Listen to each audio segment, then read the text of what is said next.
Assalamualaikum, salam sejahtera. Bertemu lagi dalam episod Kekal Tenang Special Edition PRN Johor 2026. Jangan lupa kita dah pesan pada episod yang lepas. Subscribe, like, share, komen. Kita sikit lagi nak capai 10,000. Bila dah sampai 10,000 tu dapatlah monetize besar sikit. Tu contoh. Okay. Hari ni saya rasa sangat bertuah. I'm very feel special today. Okay. Special. Because kita di Kekal Tenang ni jarang dapat panel daripada wanita. Dan kali ni very special.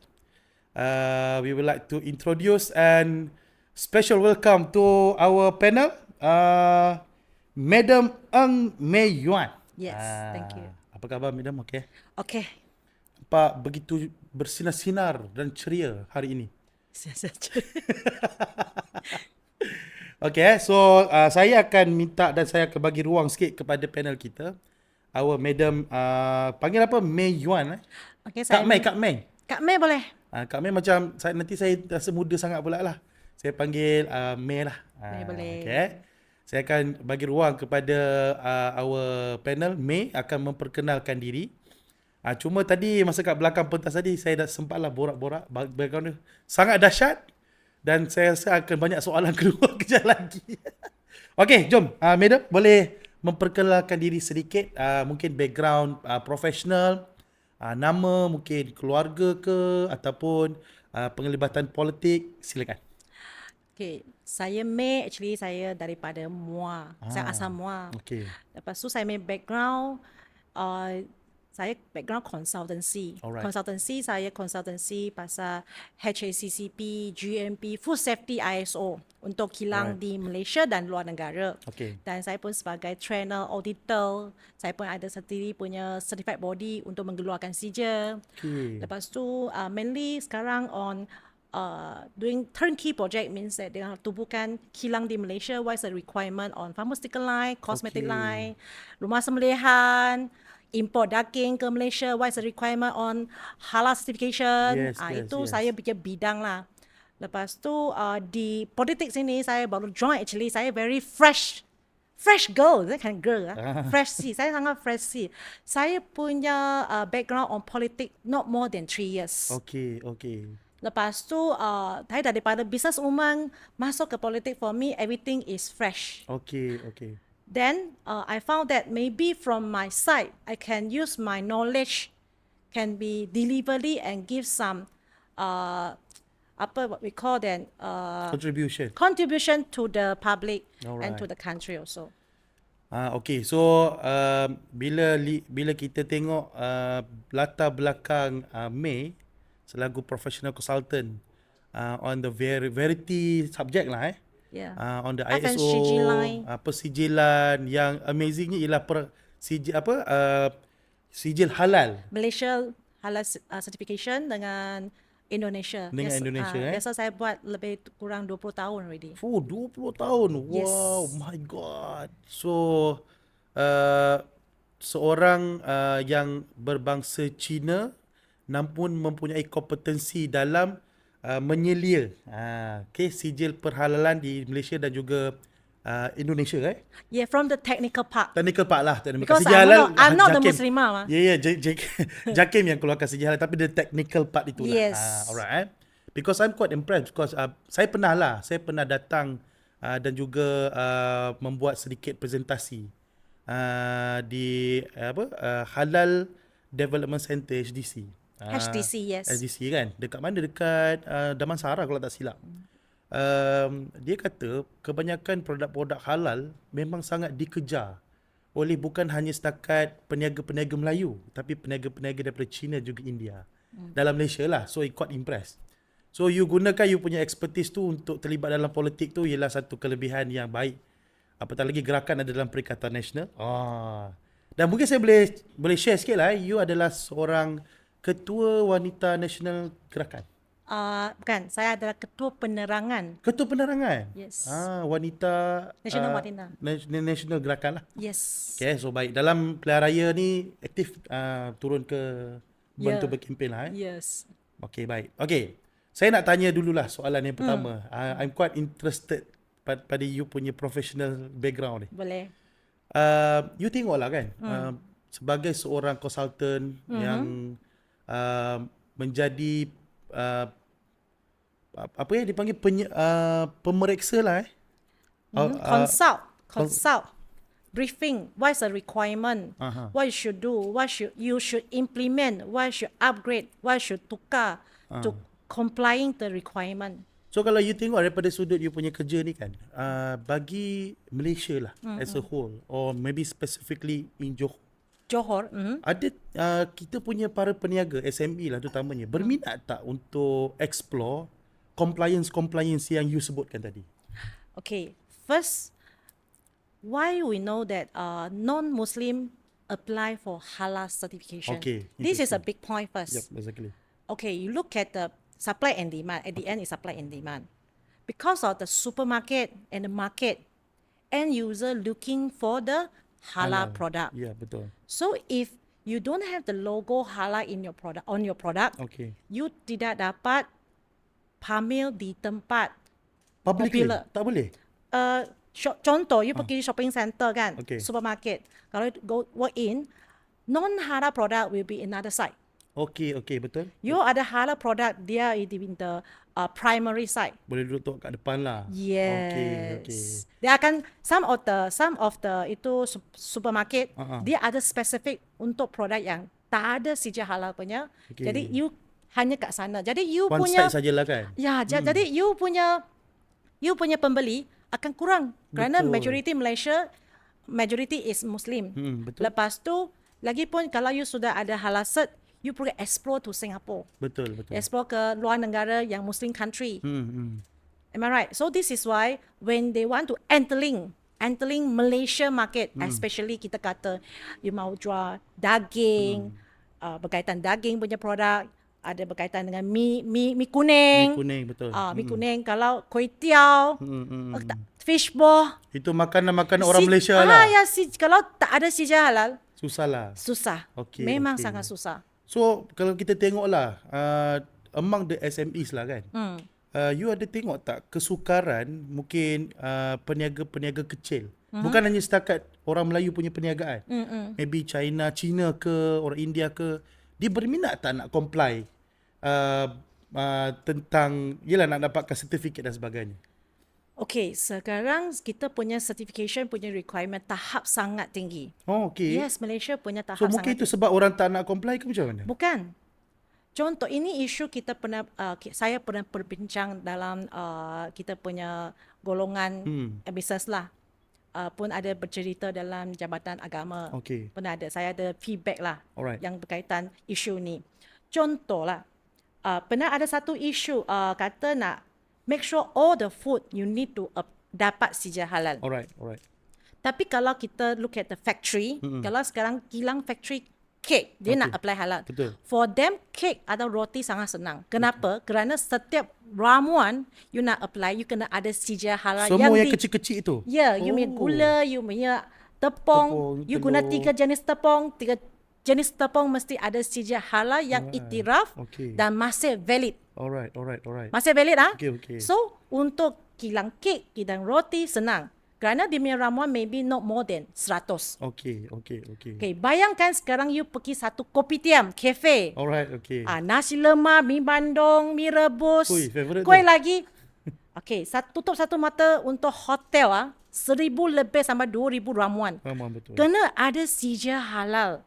For every single of ingredient, Depends, macam sayuran, fresh fish. kita tak perlu Ya, lah. tak perlu. Tapi asalkan you sudah proses. Macam tepung, serbuk, semua kena ada sijil halal. Betul. Restoran kalau dia beli dekat Econ Safe ke minimarket, macam mana dia dah dapatkan sijil?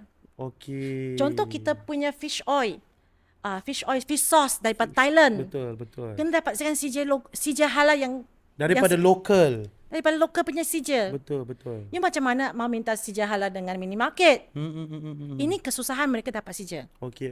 Mereka akan kumpulkan semua documentation. Okay. Yelah, kita tahu pekerja kena typod, kena pergi kursus pengenalan makanan, kursus halal, that's all, kebersihan. Okay. Tapi paling tough dalam dia nak dapatkan semua ramuan Hmm. punya sijil halal.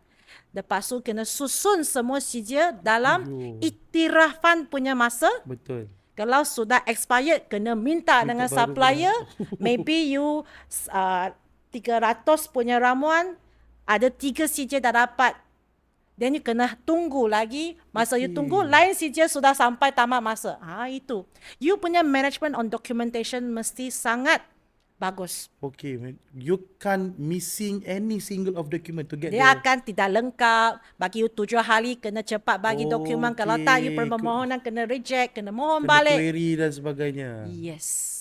Okay, so kita jumpalah. Mungkin kebanyakan the SMEs lah peniaga-peniaga ni bukan tak nak comply, tapi agak rumit lah kalau nak bercerita tentang industri yang lebih spesifik lah Okay. Macam mana you tengok keadaan ekonomi lah kan among the SMEs utamanya, especially dekat MUA. You rasa macam mana ekonomi penduduk tempatan tu okey ke, tak okey ke? MUA sini kita look at the economy industry lah. Kita ada ST kan, Betul. micro, itu teknologi punya. Itu part daripada luar negara. Betul. Lepas tu, kedua adalah sini pun ada kilang perabot sangat banyak. Oh, sini pun kilang perabot sini banyak MUA punya kilang perabot adalah top. in Malaysia. Yes. Oh, okay, Yes. interesting. So kita even in the world, kita pun ada ranking. Ah. Top 5 dalam zaman dulu lah. Sekarang Sekarang kurang China sikit lah. keluar, Vietnam, Ya, persaingan tentang kita tak ada kayu, kita kena beli kayu dari luar negara. Ini adalah isu sekarang saya tengah buat, Sochi Corridor untuk MUA sini. Alright. Untuk mendapatkan kayu daripada luar negara, make sure kita ada stable sumber material untuk perabot. Okay. Perabot, kenapa kilang perabot sangat penting? Kerana first, golongan sangat besar. Lepas tu, dia punya rantaian, dia punya hardware, dia punya cat, dia punya kain, macam satu sofa. Semua part, carton, anything, dia ada satu rantaian. Supply chain. Supply chain yang- semua ada. okay. So, supply chain semua di MUA sini sangat matang. Oh. Zika, satu kilang maybe satu big punya syarikat di Amerika selalu order dengan Malaysia, dia sudah kita so-called touch wood lah, bertutup lah. Dia akan impact MUA sangat besar. Oh, even one of the supply chain boleh tutup habis semua. Yes, contoh ni Alright. cushion, maybe ini subcondu, Okay. ini kain, subcondu, ini dalam punya spring, dalam punya sponge, everything, Okay. semua. You can do one sofa, you get the all raw material in MUA. Oh. No matter the material is come from other country, maybe mostly from China, tapi Okay. kita punya supply chain di sini sangat matang. Alright. Bayangkan semua supply chain di sini adalah supply untuk kilang perabot. Okay. Kalau kilang perabot bisnes tidak baik, Okay. semua akan Effect. yes. So restoran kurang orang keluar makan, salon kurang orang pergi gunting rambut, cuci rambut, baju kurang, semua pun kurang. Beli kereta, cuci kereta, itu lain-lain punya lifestyle dah kurang banyak. Kita boleh nampak dah market, restoran buka tutup. Is it happen now? Sekarang dah Yes. Subcon sudah banyak tutup di mall already. Sangat banyak. Tapi Kita ada main con dan subcon mah. Ya, Main con ya. dapatkan kerja from luar negara, dia tak Alright. dapat habiskan semua, dia kasih subcon buat. Okay. Dan subcon dia buat dia punya part, lepas supply ke main con, dia kumpulkan semua barang, dia assembly dan then dia distribute to luar negara. Okay. So once order tak ada, subcon sudah Betul lah. So order sudah tak ada. okay, subcon tak ada. So main con masih ada, tapi main con dia sudah sangat stretch already. Betul. Ah. Okay. One of the orang kata punca lah Yes. is the competition lah. Competition of the price and then the demands and also the persaingan antara luar negara punya isu. Contoh, what can I say, the punca dia, kalau you punya raw material, you dapat punya harga compare to luar negara, you lagi mahal, so you price macam mana kau mau compete. Betul. Contoh lah, sekarang kita tahu perabot mainly MUA punya furniture line is very well known for the kayu getah. Okay. Masih banyak baik kayu getah tak sekarang? Sekarang tak ada. Yeah. So tak ada getah. So Malaysia punya furniture line dia terpaksa nak beli kayu di luar negara. Okay. From China, from Indonesia, from Thailand. Okay. You get the kayu material, daripada luar negara. Kalau negara tersebut pun ada buat perabot. Okay. So macam mana you mau saing dengan dia? Banyak kos yang akan berdirikat lah. Yes. So bekalan yang stable dengan harga yang kita kena sourcing banyak raw material. You tengok balik kita punya chocolate in Malaysia is sangat well known. Betul? Okay. Betul. Dulu kan kita banyak Kilang. kokok. Pokok-kokok. Mak, nenek Ya. jemur itu kokok kan. Ah. Sekarang mana ada kokok? Tak ada kan? Jarang kan?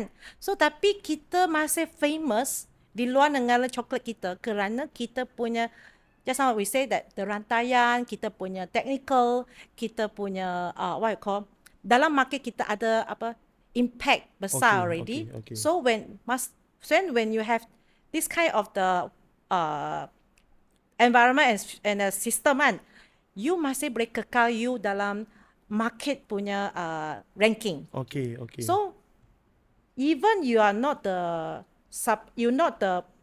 raw mat punya segi segi kelebihan. Okay. Segi kelebihan. Jadi you oleh kerana you have the sangat matured punya procedure, production and management and whole team, so make your chocolate masih valuable in the market. Maksudnya ada high standard lah. Yes. Okay. Orang still looking for. So even though our supply chain raw material sudah kurang. Yes. So furniture line need to become like that. Okay.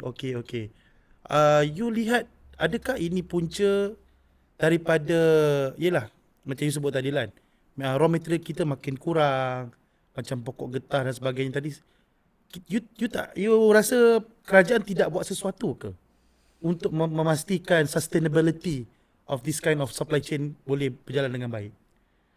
I tak mau point mana satu yang kerajaan sekarang yang mereka I nampak dia ada cerita dalam parlimen, dalam mana-mana dia cerita minta tolong Maida lah, tolong Matret lah, minta please give us a solution. I get the question and got the problem from this industry. Okay. Then I saw it into the parliament. I saw it into the agencies lah.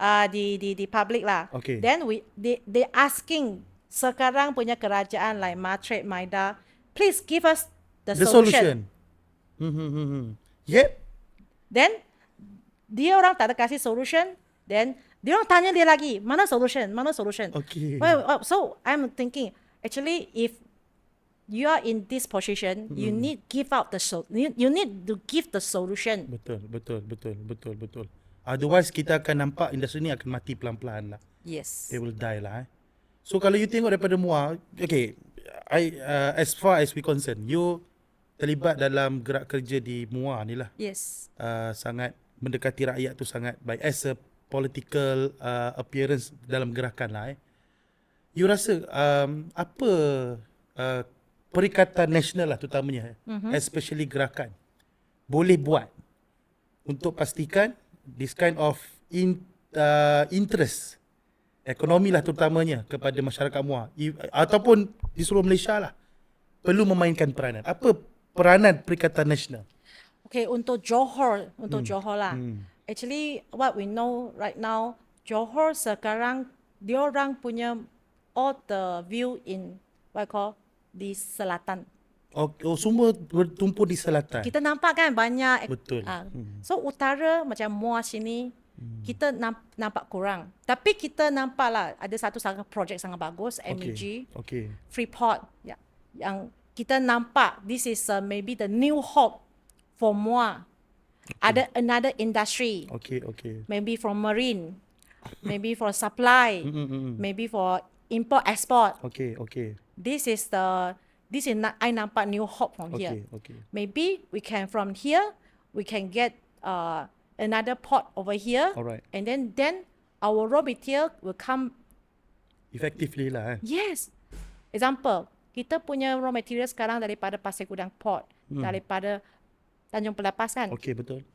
Dia delivery to Muar by container. By container, betul. Then you will charge the logistic cost. Diesel pun naik harga dan Diesel sebagainya. naik, lori punya requirement sudah tak sama. Dulu Betul, berapa betul. tan, sekarang berapa tan. betul. Adakah you punya garis panduan ikut sekarang punya requirement? Logik tak logik? You get what I mean? So this is why I come out, maybe more have the Short Sea Corridor, maybe we have the river economy, the product can directly come to the Muar by barge, by vessel, which is can go through inside the Muar. Muar ada satu isu pasal jambatan tu quite hanya lebar 20 meter. Okay. Lepas tu tinggi 7 meter tinggi saja. Okay. Jadi tak boleh kontainer masuk. Ini adalah saya nak kena selesaikan sekarang. Macam mana saya mau tolong itu industri coming the raw material. Actually kita dulu Muar actually is a river economy sangat bagus punya. Kita dengan Indonesia sebelah ada Sumatera tau tak? Ya, betul. Muar tak jauh dengan Sumatera. Yes. So all the material need to park at Tanjung Pelepas dulu. Even kita boleh dengan Sumatera sangat dekat punya business exchange. Between, you Okay. get what I mean? Ya. Tak payah pergi jauh-jauh, pergi China, Amerika, sebelah. Dia pun Muslim country. Dia pun looking for halal food. Their culture and our culture also very similar. And also, macam sumber ikan, sumber, we call seafood. Actually, Muar sini sudah kurang. Okay. Kita pun banyak masuk daripada Indonesia. Alright. Why not here it become the open door Ya. for that one? Okay. Ini I nampak this is kita Southern Park Johor Muar nampak punya view lah for the future. Alright. So you lihat sekarang ni apa yang berlaku di Johor ini, the economical focus on di dekat belah-belah timur lah kan. Sekarang di selatan ni kurang sikit lah. Nak kata kurang pun bukan lah. I semalam nampak another party kata dia nak apa? Dia nak buat Johor become Shenzhen. Actually, they become what? Shenzhen. Shenzhen is a China, Hong Kong. Oh, okay. Kan Shenzhen kan. Okay. Special Economic Zone. Right. Tapi zaman dulu China pelaburan, dia di JP buat pelaburan masa dia orang sudah bagi satu tagline next to Singapore. So, biasa saya introduce semua next to Melaka. Okay. Very berdekat kan. Yeah. Maybe Melaka pun ada satu airport yang kecil punya airport. Betul. Tapi actually dia ada some we have some influence for the Muar kalau Melaka punya airport sangat dekat dengan Betul. dengan Muar sini. Okay, maknanya sepatutnya kerajaan negeri sepatutnya melihat semula Yes. Muar as a center of economy rather than JB only. Yes. Itu yang you nampak. Okay, baik, menarik. So bila kita bila ada dalam circle, macam saya orang Melayu lah kan. Orang Melayu ni dia ada sentimen kemelayuan yang agak tinggi. Tapi bila kita nampak the holistic view from the Chinese perspective, from the Malay perspective and as well Indian punya perspektif lah kan. Kita nampak satu integration yang diperlukan. As per yang you mention sebelum ni, kuasa beli mungkin ramai orang Melayu yang nak makanan halal. Sebab apa? Product placement dan sebagainya. All the Chinese mungkin quite focus on economy and as well as India. Bagaimana you nak melihat integration dalam Malaysia ini perlu disuburkan lagi? Integration subur lagi. Maknanya isu kebersamaan kaum. Melayu ada kelebihan dia, Chinese ada kelebihan dia, India ada kelebihan dia. Yes. When we talk That about one look Malaysia unique and beautiful. yeah, sure, betul. So, adakah you nampak sebagai seorang pemain politik lah, kan? Yang bergiat dalam gerakan. Bagaimana kesuburan ini, keunikan Malaysia as a integration of races dan sebagainya perlu dipertingkatkan lagi. Apa yang you nampak sebagai orang politik? Mempertingkatkan ini isu. I rasa is yang too much to talk about this topic already. Too much already. When I go to the Indonesia, I go to the Thailand. Okay. Macam Thailand lah, kita cakap Thailand lah. Kita look at, he look like Chinese. Okay. He look like Siam, something like that. Okay. Then we will ask, are you Siam or you China? That from Chinese. He said, sorry, I'm from Thai. I'm not for anything. Even Indonesia pun sama. Indonesia dulu ada Tionghoa kan. Okay. Sekarang tak ada Tionghoa ini perkataan lagi. Oh ya? Sekarang IC tak nampak already. Sebab dia menggunakan Indonesian. Yes. There's also they introduce themselves, I'm the Indonesia. Okay. I know for Chinese Indonesia, what kind of Jawa Indonesia, Jawa. no kind of thing. Okay. Am I right? Yeah, betul. Yeah, so Malaysia masih ada. Oh, I'm Chinese Malaysian. I'm Malay Malaysian. Oh, itu masih ada lagi This is make us different lah. Okay, betul. For us, I think the generasi yang sekarang punya, dia orang sudah tak care about this one already. Okay. Especially yang The youngsters. 2001. The youngsters lah. Then they're very influenced from the TikTok and then luar negara punya TV. Luar negara kita boleh nampak they all mix. They all mix until they don't know who they are. They who they are. Then though very easier. Why is it from your? I'm Canadian. I'm American. Okay. Easy. Betul. So sebab tu kalau kita tengok lah kan, pemain politik kadang-kadang menggunakan isu ini untuk mengambil kesempatan. Yes. Betul, setuju Yes. Too much already So what is your advice? Apa yang you will advise lah? Why is my advice Ini kan 3R. Betul. You nak kuasa atau tidak kuasa, ikut you punya authority. Ya, betul. You want to jaga, then you can jaga. You want to tak mau jaga, kita pun tengok dan tak ada laksana apa-apa kepada sesiapa kan. Ya. So there's a thing Tapi I rasa what I call this is the come out the turn already. Sekarang banyak youngest tak buy ni. Oh ya, tak buy. They more towards economy. Kita boleh nampak sekarang lah. banyak Koreans Japanese study here. Lepas tu banyak TikToker dia punya wife adalah Korean, ada Japanese kan. The mix punya society tu dah semakin besar lah. Yes, so they actually tak ada problem actually. For them, I think they are no kind of this issue. Alright. Hanya maybe kita generasi yang tua sikit 90, 80 something, 70 something punya orang masih lagi fokus di situ. Yes. Okay. It's not healthy lah for me. Okay, ni maybe not a landing question, but gerakan dalam Perikatan Nasional is represent a specific focus dalam melihat apa yang DAP punya approach dalam politik. Kalau boleh saya sebut begitulah. Kemungkinan kursi-kursi yang dipertandingkan DAP, gerakan akan masuk sebagai contoh kalau pilihan raya. So apa yang you lihat pada quote unquote kesalahan DAP itu sendiri? Bukan kesalahan lah. Ini adalah mereka sudah biasa. Okay, apa yang culture baru. Actually saya join gerakan. Okay. I very fresh Why I choose gerakan? Because gerakan when I look at the party punya slogan, everything, what they want to fight for, actually it's not about the races. Betul.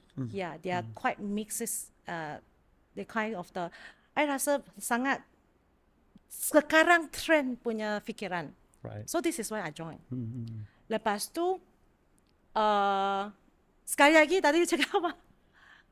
Apa yang lihat pada DAP ni lah, sebab sekarang ni so they will think that Chinese you must bertanding di majority Chinese punya seat. Betul. Okay.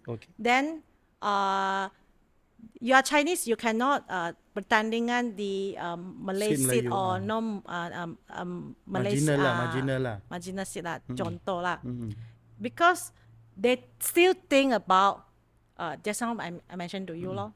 Kalau sekarang punya what call yang boleh pengundi sudah open 18 To any candidate lah kan. Yes. Not based on For races. youngest, I think maybe before undi kalau mereka pernah guna AI, ChatGPT, I think they will tulis kepada ChatGPT 4 candidate. Here, who. Please help me choose one. Yes. Which one is better? Betul. Then they will look at the ChatGPT, give them the what call They suggest the lah. suggestion. Then they will think about maybe I will choose this.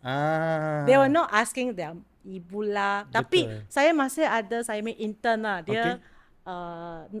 19 years old. First Okay. time want to buat menjadi pengundi. I tanya Okay. dia, Syafiq, kali ini nak apa? Nak undi siapa? Ada siapa You tak ambil tahu Tak nak ambil tahu lah. Okay. Oh, dia cakap macam tu Oh, tak nak ambil tahu. Okay. Bagi mereka maybe 19 quite younger Alright. Maybe they already 23, 25. Then they will think about this one will be in anything politician if pentadbiran they will influence their lifestyle already. So, on your view, 19, 20 is the stages of age yang tak boleh nak memilih pemimpin mereka dalam undi ke macam mana?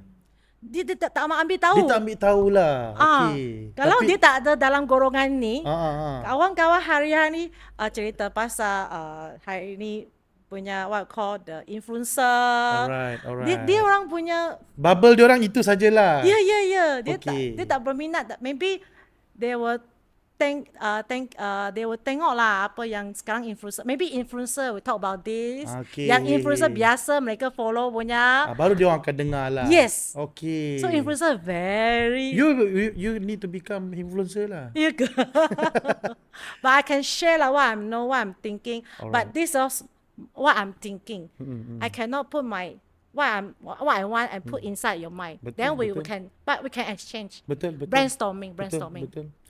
Okay, last question Way forward. Okay, way forward on gerakan, especially gerakan in Perikatan Nasional lah. Apa gerakan punya ambition pada 10-20 tahun akan datang kepada youngster macam kami lah. Specifically on politik and as well as ekonomi. Yang you rasa sebagai seorang ahli gerakan, pemimpin gerakan perlu buat. Memahami tentang anak muda, tentang politik dan juga ekonomi. Apa you punya pandangan lah? Pandangan saya is not representative the party. That one for me is very berat. Tapi okay lah, boleh lah. For me as a politician, I just join. Kita kena bagi youngest, bagi dia orang tahu. Yeah, this is I talk to my son, my daughter. Alright. Okay. Mommy, why you want become politician? Okay. Why? I say, contoh macam you nak holiday berapa hari? Okay. Sekolah nak berapa cuti? Okay. Lepas tu dia punya pengajaran dalam punya what call subject. Apa dia? Nak tambah apa, nak kurang apa? Will you know politician ada impact on this one? Can decide. Can decide. Even you pergi hospital, adakah you nak bayar RM1 atau you nak bayar penuh? That one is influence. We need to let them know. Yes, exactly.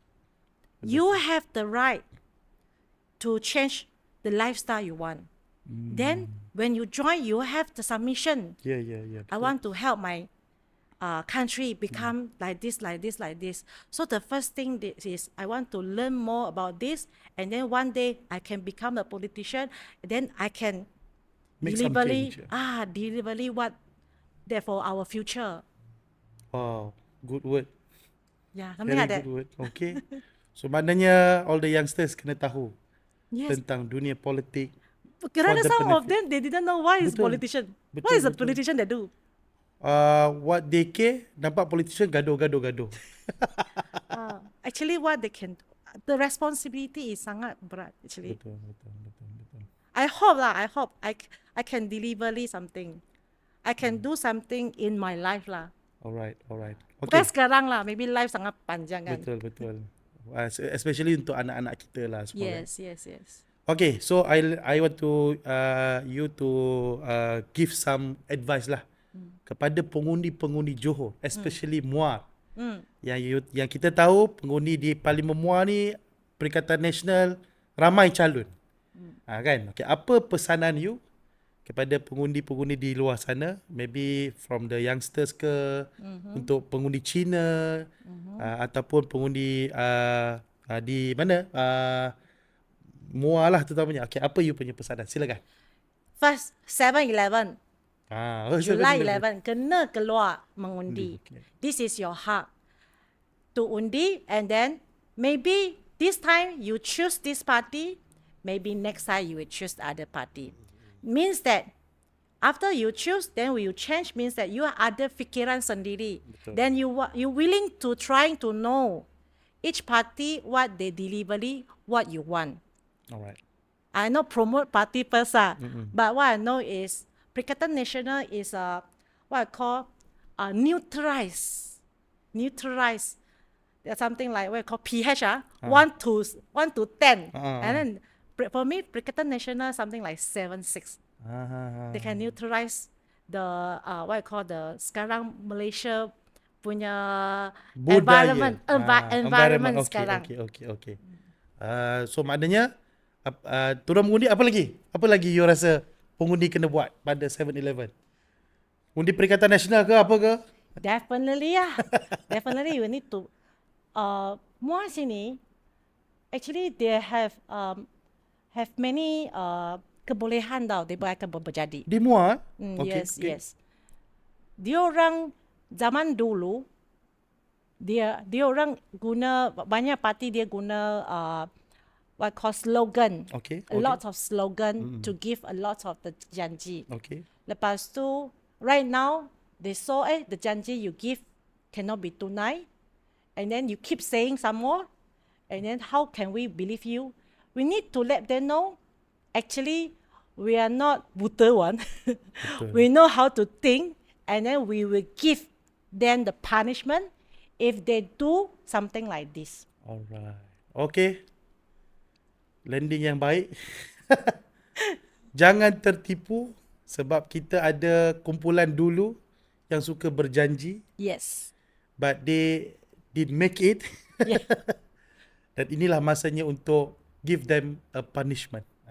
Boleh begitu tak? Hari ni saya menang. Oh. Apa-apa turun. Apa-apa turun. Ayo ini tak boleh tahan. Okay, baik. Terima kasih kepada May sudi menjadi panel. Jangan serik datang lagi. Kena selalu datang, nampak macam okey tu. Okay Kena datang lagi.